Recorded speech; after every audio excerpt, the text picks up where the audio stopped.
Good morning बच्चों। जैसा कि आपको मालूम है कि आपका जो लेसन चल रहा था कुछ भी पात्रों में लैंगिक जनन वो लगभग ख़त्म हो चुका है। कुछ शेष बचा होगा उसको आप अपने बुक से पढ़ लीजिएगा। और आपका एक नया ये जो नया लेसन है ह्यूमन रिप्रोडक्शन, ह्यूमन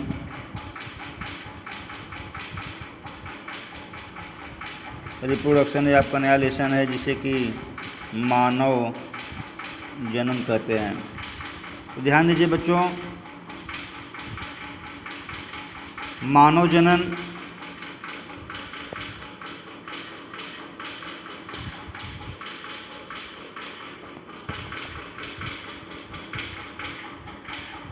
जनन एक जैविक प्रक्रिया होती है, अर्थात ये कह लीजिए। तो हम सबसे पहले जानेंगे कि जनन होता क्या है,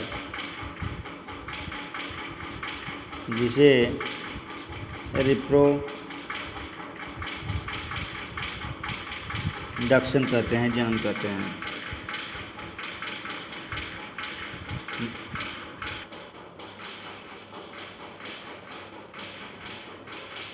ध्यान दीजिए बच्चों, एक बार फिर से हम इसको रिपीट करेंगे। जनन एक जैविक प्रक्रिया है जिसमें जीव अपने समान संतति उत्पन्न करते हैं और अपनी जात का अस्तित्व बनाए रखते हैं। ध्यान दीजिएगा, जनन एक जैविक प्रक्रिया तो होती ही है। सभी जीवधारी जनन की क्रिया करते हैं, चाहे वो नर हो या मादा, या एक लिंगी प्राणी हो या द्विलिंगी प्राणी। ठीक है, जनन सबका एक महत्वपूर्ण लक्षण होता है। ठीक है, तो जनन के द्वारा सभी जीव जातियों का इस पृथ्वी पर अस्तित्व बना रहता है, अर्थात जनन के ही द्वारा वो अपने समान संतति उत्पन्न करते हैं, अपने समान संतति को जन्म देते हैं और उन्हीं संततियों से अल्टरनेशन ऑफ जनरेशन चलता रहता है।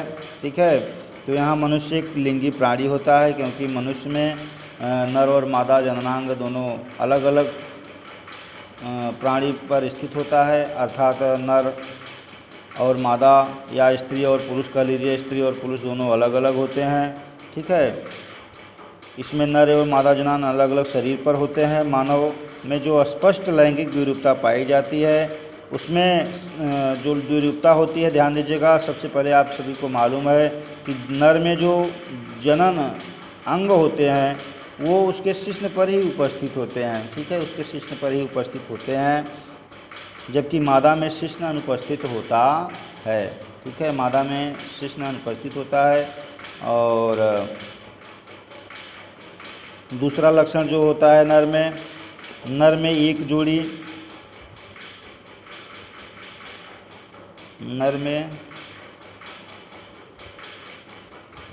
एक जोड़ी वृषण को टेस्टिस भी कहा जाता है। टेस्टिस उदर गुहा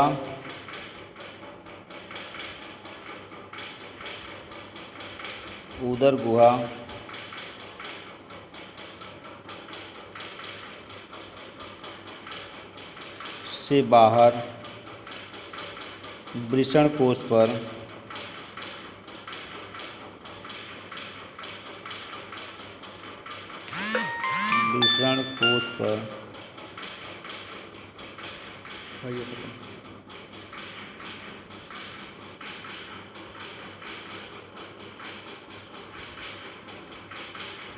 वृषण कोश पर पाए जाते हैं।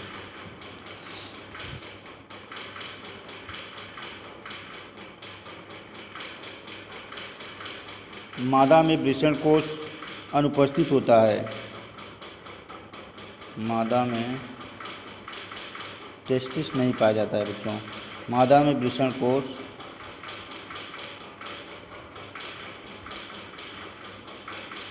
अनुपस्थित होता है। नेक्स्ट होता है मादा में जो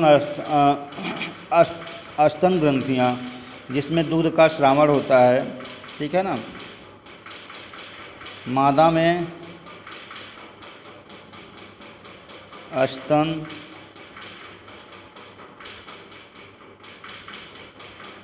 स्तन ग्रंथियाँ अत्यधिक विकसित अत्यधिक विकसित होती हैं, जबकि नर में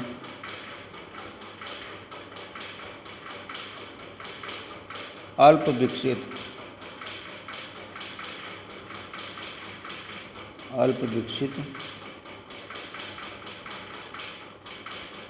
होती हैं।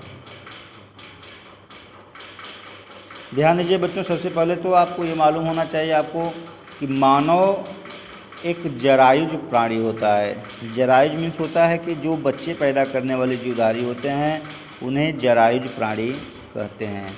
और दूसरा होता है अंडायुज प्राणी, ऐसे जीवधारी जो अंडे देने वाले होते हैं।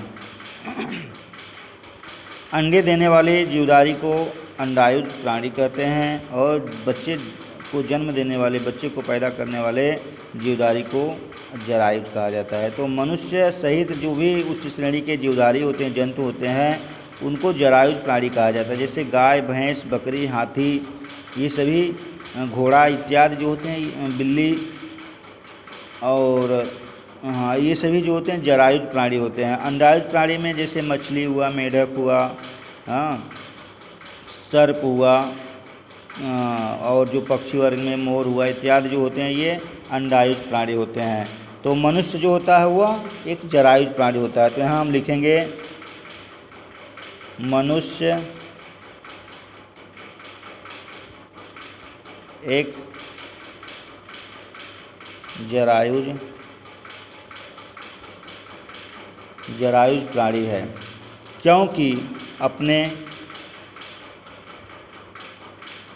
क्योंकि अपने समान बच्चों को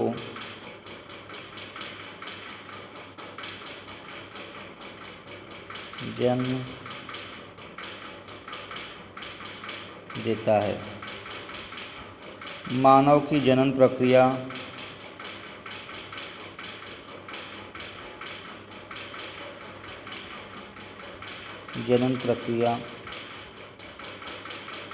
में निम्नलिखित चरण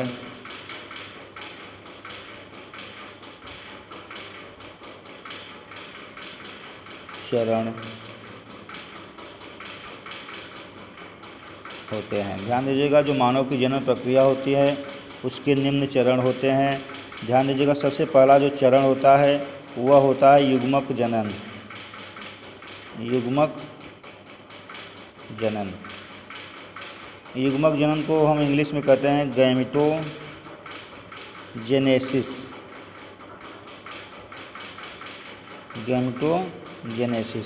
ध्यान दीजिएगा, शुक्राणु व अंडाणु के निर्माण की प्रक्रिया युग्मक जनन कहलाती है। ठीक है, जैसे ध्यान दीजिए बच्चों कि नर से स्पर्म निकलता है। ध्यान दीजिए, स्पर्म निकलता है जिसे कि शुक्राणु कहा जाता है। क्या कहते हैं? शुक्राणु। और मादा से अंडाणु। ठीक है, तो नर से शुक्राणु से क्या होते हैं? नर, मान लीजिए ये नर है तो इससे नर युग्मक, और ये मादा है तो इससे मादा युग्मक का निर्माण होता है। तो यही दोनों का जो मिलन होता है मादा के गर्भाशय में जो दोनों का संयुग्मन होता है, इसी को युग्मक जनन कहा जाता है। युग्मक जनन, गैमेटोजेनेसिस, इसी को गैमेटोजेनेसिस कहते हैं। अर्थात नर से नर युग्मक और मादा से मादा युग्मक, ये दोनों का संयुग्मन होता है, दोनों का मिलन होता है, तो इसी को युग्मक जनन कहते हैं। इसमें भी गुणसूत्रों की संख्या n होती है। ठीक है, और इसमें भी n होती है, लेकिन इसमें जो गुणसूत्र बनते हैं उसकी संख्या क्या होती है? 2n हो जाती है। तो इसी को ही युग्मक जनन कह सकते हैं। तो हम इसकी परिभाषा लिख सकते हैं युग्मक जनन की। इसमें नर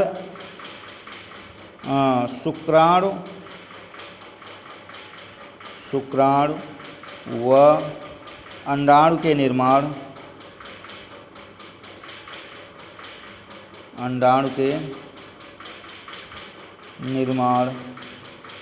की प्रक्रिया युग्मक जनन कहलाती है। युग्मक जनन कहलाती है। शुक्राणु व अंडाणु के निर्माण की प्रक्रिया युग्मक जनन कहलाती है। अब दूसरा होता है बेटा वीर्य सेचन। ध्यान दीजिएगा, इसको हम कहते हैं स्पर्म, जो स्पर्म में रिएक्ट होते हैं, निकलते हैं, तो इसमें नर अपने युग्मकों, अर्थात जैसा मैंने आपको बताया कि स्पर्म हुआ, ठीक, स्पर्म हुआ, अंडाणु ऑलरेडी जो होते हैं वो मादा के गर्भाशय में ही उपस्थित होते हैं, मादा के गर्भाशय में ही उपस्थित होते हैं, और शुक्राणु जो होते हैं वो रिएक्ट करते हैं, इसको निकालते हैं। जनन के समय ये शुक्राणु जो होता है या मादा के गर्भाशय में अर्थात मूत्र मार्ग में इसको छोड़ा जाता है, तो यह सीधा मादा के गर्भाशय में पहुंच जाते हैं। ठीक है, तो इसी को वीर्य सेचन कहते हैं। तो हम इसको लिखेंगे, इसमें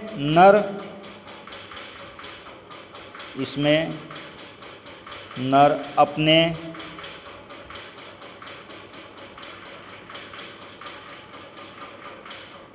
युग्मकों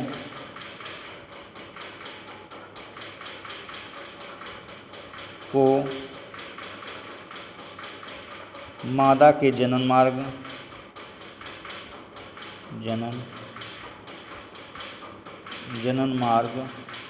में स्थानांतरित करता है,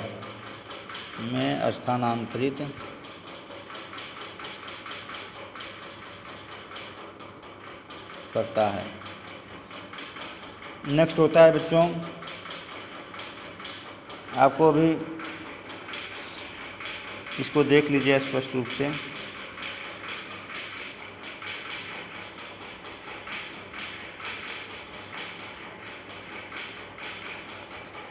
पहला युग्मक जनन होता है। युग्मक जनन में शुक्राणु व अंडाणु के निर्माण की प्रक्रिया युग्मक जनन कहलाती है। ठीक है, शुक्राणु, स्पर्म से शुक्राणु का निर्माण तो होता ही है। ठीक है, और नेक्स्ट होता है वीर्य सेचन, अर्थात इन शुक्राणुओं को मादा के गर्भाशय में छोड़ा जाता है एक विशेष अंग के द्वारा, जिसे कि नर जननांग कहा जाता है। ठीक है, तो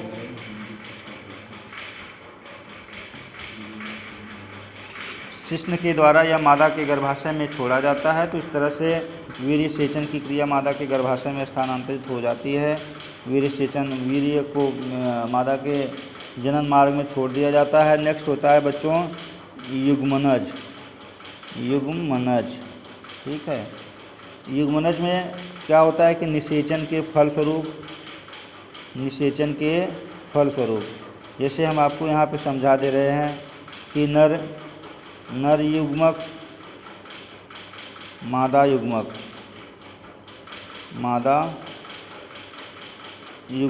हम इस तरह से इसको ये भी लिख सकते हैं कि शुक्राणु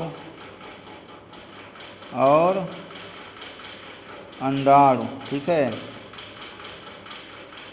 के संयुग्मन की क्रिया ही युग्मनज अर्थात जाइगोट के निर्माण को ही युग्मनज कहते हैं,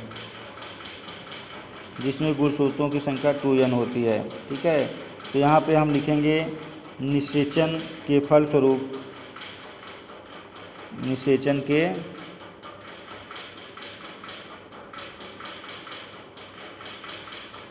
फलस्वरूप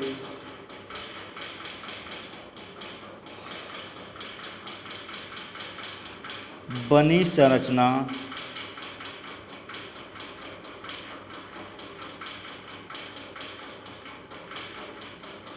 युग्मनज कहलाती है।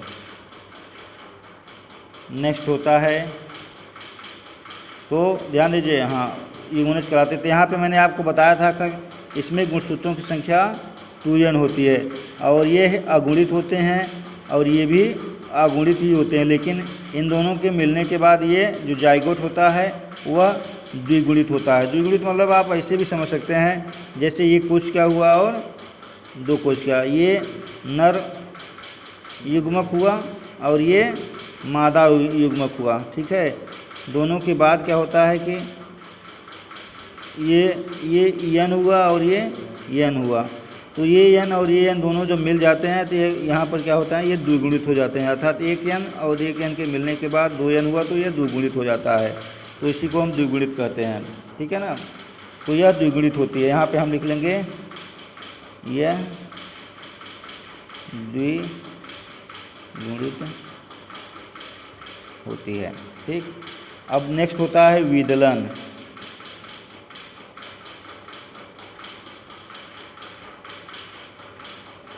युग्मनज में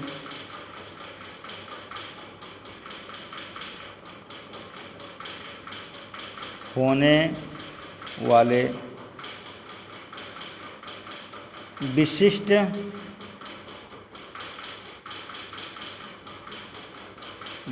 प्रकार के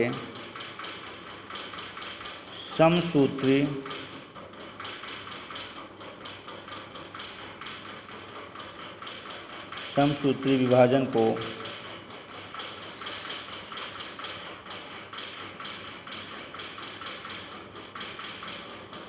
विदलन कहते। आज के लिए बस बच्चों इतना ही, कल फिर आपको बताया जाएगा। हाँ।